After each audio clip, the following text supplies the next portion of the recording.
je vous le donne. Pas de pierre, pas de construction. Pas de construction, pas de palais. Pas de palais, pas de palais. Ah, attendez, je vous rends vos souliers parce que j'ai peur de vous les agrandir. Ah, mais vous me les abîmez, dites donc. Vous me dites, l'autre folle va rappliquer, l'autre folle va rappliquer. Moi, je vois arriver une femme, je me dis, c'est elle, c'est la folle. De qui il parle là? Merci la gueuse. Tu es un laidron mais tu es bien bonne. T'as pas vu ton pif, Quand tu te mouches, t'as pas l'impression de serrer la main à pote? Là, je n'en peux plus. Je suis en bout du rouleau. J'ai envie de rentrer, me foutre mes enfants et terminer mon soir. Civil War de Alex Garland, cinéaste britannique à l'œuvre derrière les films tels que Ex Machina, Annihilation ou encore Men.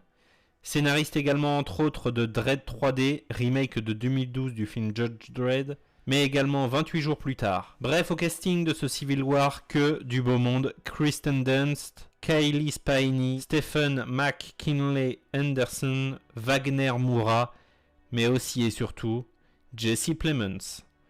Dans un futur proche, une équipe de journalistes voyage à travers les États-Unis au cours d'une guerre civile qui s'intensifie rapidement et engloutit le pays tout entier, luttant pour survivre dans un pays dont le gouvernement est devenu une dictature dystopique où les milices extrémistes luttent et tentent de renverser le pouvoir en marche. Citoyens d'Amérique, ceux de l'Alliance de Floride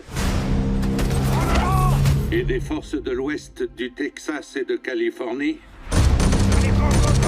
doivent être informés qu'elles pourront réintégrer les États-Unis à la seconde où leur gouvernement sécessionniste illégal sera renversé. Vous ne savez même pas de quel bord ils sont. Il y a des mecs qui essaient de nous tuer. Et nous aussi, on essaie de les tuer. Monsieur le Président, est-ce que vous regrettez l'utilisation de frappes aériennes sur nos citoyens? Aujourd'hui, ils avancent sur Washington.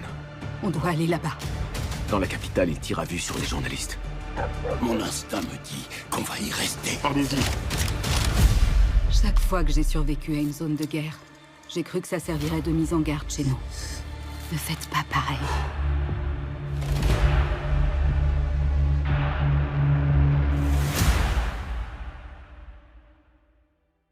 Avant toute chose, je me dois de le préciser, le film est strictement interdit aux moins de 12 ans. Certaines scènes peuvent heurter et ou choquer la sensibilité des spectateurs. Film A24, dois-je répéter tout l'amour que je porte au studio? Le film est le plus gros budget du studio, environ 50 millions de dollars, sachant que le précédent record était détenu par Everything Everywhere All at Once avec 25 millions de dollars de budget. Sortie risquée donc, d'autant plus que le film sort en pleine période électorale aux États-Unis, de quoi créer une forte polémique.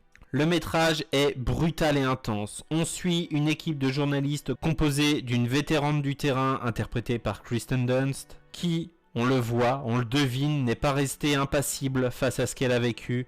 Sa phrase est juste mais puissante, je cite: « Nous ne sommes pas là pour nous poser des questions mais pour documenter afin que les autres se posent des questions. » Accompagné d'un Wagner Moura presque trop enthousiaste à l'idée de retourner sur le terrain, le personnage de Stephen McKinley Anderson qui fait office de garde-fou et de personnage qui prône la raison, et toute cette équipe est complétée par une jeune photographe qui a tout à apprendre, tout à découvrir et qui très vite sera mise au parfum de ce qui l'attend.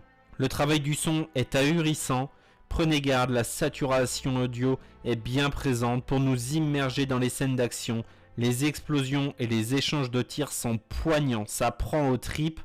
Ça fait très longtemps que je n'avais pas ressenti une telle pression dans une scène. On passe chaque minute à se demander si l'un des protagonistes ne va pas se prendre une balle. Film spectaculaire donc, bien qu'à des années-lumière d'être un film de guerre ou un film d'action. Le film est un film sur des reporters de guerre. C'est à noter pour ne pas en décevoir certains. En effet, depuis peu, les bandes annonces ont tendance à ne pas trop en dévoiler du film, presque même cacher volontairement des informations importantes. C'était le cas avec Wonka, qui avait à son casting Timothée Chalamet. Rien n'annonçait une comédie musicale et c'était bien le cas. Et c'est également le cas ici, via les affiches et les trailers, on peut s'attendre à un film d'action un peu bourrin alors qu'il n'en est rien. on suit un road trip de journalistes de guerre en pleine Amérique qui vont devoir survivre et laisser leurs émotions au placard.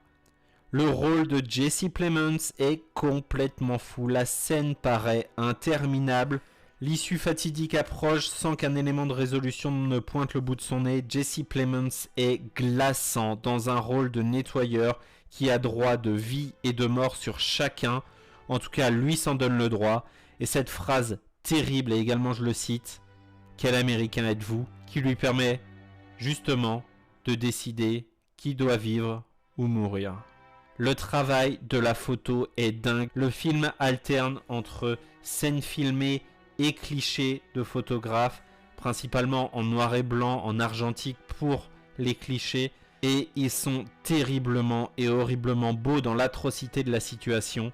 L'attaque de Washington, soit les 30 dernières minutes, sont hallucinantes. La destruction des monuments emblématiques de Washington sont complètement fous. On peut y voir un hélicoptère se balader entre les rues de Washington et venir exploser un bâtiment au lance-missiles.